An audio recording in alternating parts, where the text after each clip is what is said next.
Yes, good afternoon everyone, welcome you to all. आज के session में हम लोग यहाँ पर संस्कृत शिक्षण शास्त्र कंप्लीट करने जा रहे हैं।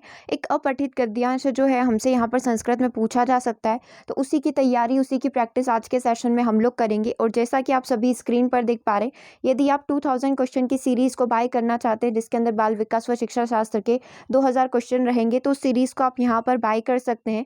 इसकी हार्ड कॉपी भी अवेलेबल है एज वेल एज इसकी सॉफ्ट कॉपी भी यहाँ पर अवेलेबल है। आप इसे बाय कर सकते हैं। डिस्क्रिप्शन में दिए गए नंबर पर जाकर आप हमसे कांटेक्ट कर सकते हैं। चलिए, या फिर ये नंबर आप यहाँ पर देख लीजिए, इस नंबर पर जाकर आप हमसे कांटेक्ट कर सकते हैं। ओके, चलिए सेशन की हम लोग यहाँ पर स्टार्टिंग कर रहे हैं। चलिए, पैराग्राफ आपकी स्क्रीन पर है। देखो, समझने की कोशिश ही करना है। प्रीवियस भी हम लोग एक गद्यांश कर चुके जिसमें हमने क्या करा था, साधारण सी लैंग्वेज में उसको समझा था, देन उसके क्वेश्चन हम लोगों ने यहाँ पर कंप्लीट किए थे। तो एकदा दारिद्र्यभ्य दातुम कंबलाह नृपेण चाणक्याय समर्पिता। ठीक है, क्या बोला जा रहा है? एकदा मतलब एक बार, दारिद्र्य मतलब दरिद्र को देने के लिए, कंबला मतलब कंबल।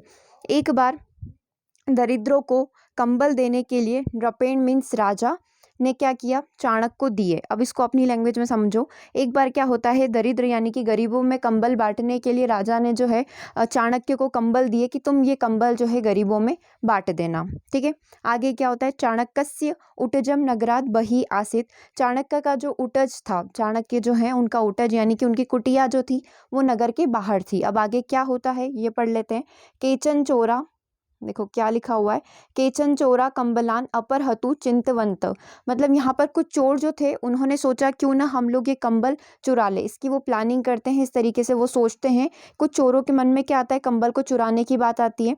ते रात्रो चाणक्य उटज प्राविशन, तो वो क्या करते हैं, रात्रि के समय चाणक्य की जो उटज है, चाणक्य की जो कोठी है उसके अंदर जाकर प्रवेश कर जाते हैं। चाणक्य की कोठी में क्या कर जाते हैं, प्रवेश कर जाते हैं। ठीक है, इतना समझ में आया। उसके बाद क्या लिखा हुआ है, तत्र अतीव शैत्यम आसित, तब बहुत ही ज़्यादा ठंड होती है। क्या लिखा हुआ है, तत्र अतीव शैत्यम आसित, उस समय बहुत ही ज़्यादा ठंड का समय था। तभी तो कंबल वितरित करने को राजा के द्वारा बोला गया चाणक्य को कि तुम ये जितने भी दरिद्र हैं, गरीब है, इनमें क्या बांट कर आ जाओ, कंबल बांट कर आ जाना। ठीक है, फिर चाणक्य अपने कुटिया जो थी उनके घर से बाहर, मतलब नगर से बाहर थी, वो वहाँ पर अपने सारे रात भर कंबल उनके पास रहते हैं और सुबह उनको कंबल वितरित करना होंगे। इस तरीके का कुछ सीन बन रहा है। कुछ चोरों के मन में क्या आता है कि हम लोग क्या करें, इन कंबल को चुरा लेंगे। तब जो है वो क्या करते हैं, चोर उस कुटिया में प्रवेश करते हैं, चाणक्य की कुटिया में। तब बहुत ठंड का समय था। अब आगे क्या सीन क्रिएट होते हैं वो हम लोग देख लेते हैं। चाणक्य जो है क्या कर रहे थे, कुटिया के अंदर सोए हुए थे। चाणक्य कुटे सुप्त आसित, चाणक्य कुटिया के अंदर सो रहे थे। पार्श्वे कंबलाना राशि आसित, पास में ही उनके क्या था, कंबल की राशि, जितने भी कंबल पड़े हुए थे, जितने भी ब्लैंकेट थे वो सारे पास में पड़े हुए थे। चोराणाम आश्चर्य, चोरों का आश्चर्य हुआ। क्यों आश्चर्य हुआ, चाणक्य कंबल बिना निद्रा करोति, क्योंकि चाणक्य जो है बिना कंबल के सोए हुए थे। मतलब इतने सारे कंबल होते हुए भी वो बिना कंबल के सो रहे थे। ठीक है, चाणक्य कटे सुप्त आसित, मतलब चाणक्य यहाँ पर कैसे सो रहे थे, अपनी कुटिया में सो रहे थे, चटाई के ऊपर। कटे मीन्स होता है चटाई। चाणक्य चटाई के ऊपर सो रहे थे। यहाँ पर उनके पास इतने सारे कंबल होते हुए भी वो चटाई के ऊपर इतनी ठंड में सो रहे थे। चोरों को वहाँ पर होता है आश्चर्य कि आखिर ऐसा कैसे हो गया, ऐसा क्यों हो रहा है। चाणक्य कंबल बिना निद्रा करोति, चाणक्य कंबल के बिना सो रहे थे। चोरा चोर कर्म न अकुर्वन, अब चोरों का क्या होता है, उनका चोरी करने का जो आइडिया होता है वो वहाँ पर उसको स्कीप कर देते हैं, उसको छोड़ देते हैं। न अकुर्वन मतलब चोर यहाँ पर चोरी का जो कर्म है उसको नहीं करते हैं। ते चाणक्य, फिर वो क्या करते हैं, ते चाणक्य प्रबोधित वंतः, मतलब वो क्या करते हैं, चाणक्य को यहाँ पर जगाते हैं, उनको उठाते हैं। अब क्यों उठाते हैं वो आगे पता चलेगा। चोराह, क्या बोलते हैं, चोरा और आगे डेश लिखा, मतलब चोर वहाँ पर बोल रहे हैं किससे, चाणक्य से। कैसे बोल रहे हैं, अब उनकी टोन सुनिएगा। चाणक्य महोदय, मतलब चाणक्य, पार्श्वे कंबलाना राशि, आपके पास में कंबल की राशि पड़ी है, मतलब बहुत सारे कंबल आपके पास रखे हुए हैं। शीतकालो अपि वर्तते, ठंड का भी समय है।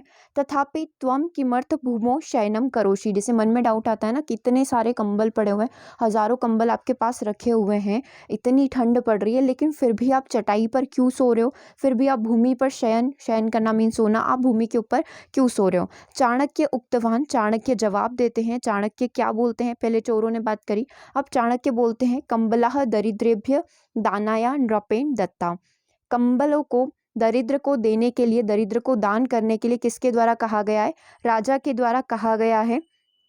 राजा ने क्या किए हैं, कंबल दिए हैं गरीबों को दान करने के लिए। ठीक है, श्वः प्रभाते वितरणम करिष्यामि, मैं इन जो सुबह होते ही, प्रभात मतलब सुबह होते ही इन कंबलों का वितरण कर दूंगा। तेषाम उपयोगाय नास्ति ममाधिकार, इनका उपयोग करने का मेरा कोई अधिकार नहीं है, मेरे लिए नहीं है, ये गरीबों के लिए, ये दरिद्र लोगों के लिए। और किसके द्वारा दिए गए, राजा नृपेन के द्वारा दिए गए हैं। अहम विरक्तम सदा तृप्तः इति श्रुत्वा चोराणाम लज्ज उत्पन्ना अन्येषा वस्तूनाम उपयोगेन अधर्म भवति। अब ये सारा सुनकर जो है चोरों के मन में क्या आ जाता है, ये देखो पुराने समय के चोर हैं तो थोड़े डिसेंट ईमानदार टाइप के होते हैं। जैसे उन्होंने ये बात सुनी कि ये मेरे नहीं है, ये दरिद्र लोगों के हैं, गरीब लोगों के, उनको दान करने हैं, राजा के द्वारा दिए गए, इन पर मेरा कोई अधिकार नहीं है। तो ये सारा सुनकर क्या होता है, चोरों के अंदर एक लज्जा आ जाती है, उनको शर्म आ जाती है कि आखिर हम लोग ऐसा कार्य कैसे कर सकते हैं। अन्येषा वस्तूनाम उपयोगेन अधर्म भवति, किसी अन्य की चीज़ का उपयोग करना भी बहुत बड़ा अधर्म होता है, ये चीज़ उनको समझ में आती है। देन अपना जो वो चोरी कर्म का जो आइडिया है वो उसको वो हमेशा के लिए छोड़ देते हैं। ठीक है, पुराने समय के चोर, आगे वाले अभी के टाइम के चोरों की आप बात ही मत करो, अलग ही लेवल के होते हैं वो तो। ठीक है, तो यहाँ पर एक सीख मिलती है कि किसी भी दूसरे के इंसानों का हक नहीं मानना चाहिए, वो वाली चीज़ें। लेट अस स्किप, हम लोग क्वेश्चन पर आ जाते हैं। क्वेश्चन क्या है, प्रवेशम कुर्वन् इति पदस्य कृते किम पदम अनुच्छेदस्मिन् प्रयुक्तः। देखो सबसे पहले क्वेश्चन पूरा स्क्रीन पर आ जाएगा आपके। क्वेश्चन क्या लिखा हुआ है, प्रवेश कुर्वम इति पदस्य कृते किम पदम अनुच्छेदस्मिन् प्रयुक्ते। प्रवेश करने के लिए इस अनुच्छेद के अंदर, ये जो आपने गद्यांश पढ़ा है, इस गद्यांश के अंदर कौन सा शब्द या कौन सा पद यहाँ पर प्रयोग हुआ है, आदिशन का, प्राविशन का, या फिर अशिक्षयन का, या फिर अपश्यन का। तो प्रवेश कुर्वन हमने देखा था कि कुटिया के अंदर क्या करते हैं, चोर जो है प्रवेश करते हैं, तो उसके लिए एक शब्द यहाँ पर प्रयोग किया गया था जिसका नाम है प्राविशन। तो आपका आंसर क्या हो जाएगा, आपका आंसर हो जाएगा ऑप्शन नंबर बी, राइट। अगले क्वेश्चन की बात करें, सुप्त इति पदे कह प्रत्यय प्रयुक्त। जो सुप्त हमने देखा था कि चाणक्य जो वहां पर सो रहे थे, इस पद के लिए कौन सा प्रत्यय है सुप्त के अंदर, कत्वा प्रत्यय है, तुमुन प्रत्यय है, त प्रत्यय है, या फिर गिंच प्रत्यय है।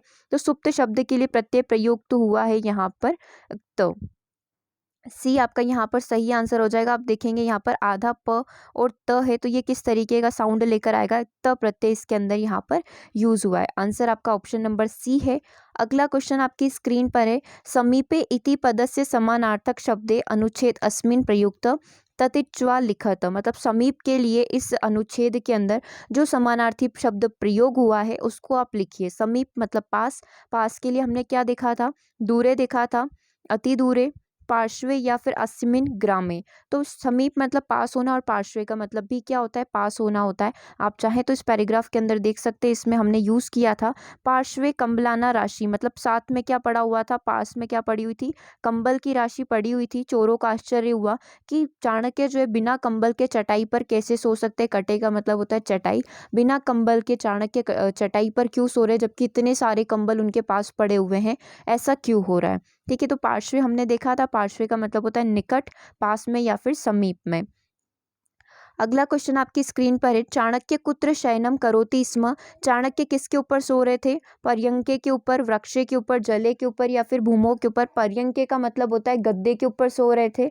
दूसरा ऑप्शन है वृक्ष, पेड़ पर सो रहे थे, जले पानी में सो रहे थे, या फिर भूमो भूमि के ऊपर सो रहे थे। तो चाणक्य कुत्र शयनम करोति, चाणक्य कहाँ पर सो रहे थे, चाणक्य सो रहे थे हमारा भूमो यानी कि जमीन के ऊपर चटाई बिछाकर वो सो रहे थे। ना उनके पास कोई अच्छे खासे गद्दे थे, ना वृक्ष, और ना जल की यहाँ पर बिल्कुल भी बात हुई है। आंसर आपका क्या हो जाएगा, आंसर आपका हो जाएगा ऑप्शन नंबर डी। अगला क्वेश्चन आपकी स्क्रीन पर है, दारिद्र्यभ्य इत्यस्मिन् पदे का विभक्ति अनुच्छेद माधृत्य लिखत। दारिद्र्य शब्द के लिए किस विभक्ति का प्रयोग इस अनुच्छेद के अंदर किया गया, या फिर दारिद्र्यभ्य में कौन सी विभक्ति यहाँ पर लगी है। देखो पुरुष तो पूछा नहीं है, सीधा साधा सा विभक्ति हमें बताना है। तो कौन सी विभक्ति का प्रयोग हुआ है यहाँ पर, प्रथमा, द्वितीया, सप्तमी, या फिर चतुर्थी विभक्ति। तो देखो यहाँ पर चतुर्थी विभक्ति का यहाँ पर प्रयोग हुआ है। और बात करें एक वचन, द्विवचन, बहुवचन की, तो ये बहुवचन है। तो दारिद्र्यभ्य तस्मिन् पदे चतुर्थी विभक्ति अस्ति। ठीक है, आंसर आपका क्या हो जाएगा, आंसर आपका हो जाएगा यहाँ पर ऑप्शन नंबर डी। अगले क्वेश्चन की बात करते हैं। सायंकाले इति पदस्य विलोम शब्द अनुच्छेदस्मिन् प्रयुक्त तथेच्वा लिखत। मतलब सायंकाले के लिए क्या विलोम शब्द प्रयोग किया गया है इस अनुच्छेद के अंदर। मतलब इस अनुच्छेद यानी इस पैराग्राफ के हिसाब से आपको यहाँ पर जो है विलोम शब्द निकालना है। मध्याह्न काले, अपराह्न काले, प्रभाते या फिर रात्रि काले। तो सायंकाले का विलोम शब्द यहाँ पर हो जाएगा प्रभाते, क्योंकि यहाँ पर बताया गया था कि प्रभात होते ही चाणक्य को गरीबों के बीच में कंबल का दान करना था। तो आंसर आपका क्या हो जाएगा? आंसर आपका हो जाएगा ऑप्शन नंबर सी, राइट। अगले क्वेश्चन की बात करते हैं। चाणक्य कंबला केन दत्ता चाणक्याय कंबलाह केन दत्ता। चाणक्य को कंबल किसने दिए थे? मनोहरेण ने दिए थे, नृपेण ने दिए थे, भृत्यन ने दिए थे या फिर चोरेण ने यहाँ पर दिए थे। तो देखो कंबल देने वाले एक ही होंगे। कौन होंगे? वो नृपेण होंगे, राजा होंगे। तो आंसर आपका क्या हो जाएगा? आंसर हो जाएगा आपका ऑप्शन नंबर बी। नृपेण के द्वारा ये कंबल जो है नृपेण मीन से राजा के द्वारा जो ये कंबल है दिए गए थे। किसको? हमारे चाणक्य को। किसको देने के लिए? अगर ये पूछ लिया जाता कि किसको देने के लिए, तो यहाँ पर जो दरिद्र हैं, गरीब जो है, उनको देने के लिए यहाँ पर दिए गए थे। ओके, तो ये अपठित गद्यांश का हमारा पार्ट 2 था। इससे पहले एक अपठित गद्यांश जो कि आपका सीटेट के एग्जाम में पूछा गया था, उसको हम लोग यहाँ पर कंप्लीट कर सकते हैं। ठीक है, तो मिलते हैं अगले नेक्स्ट सेशन में। हम लोग कुछ यहाँ पर शिक्षण शास्त्र के क्वेश्चन करेंगे। इस तरीके से रैंडम हमारी ये सीरीज चलती रहेगी। ओके, आई थिंक सेशन आप सभी को अच्छा लगा होगा। थैंक यू फॉर वॉचिंग और कमेंट करके ज़रूर बताइएगा।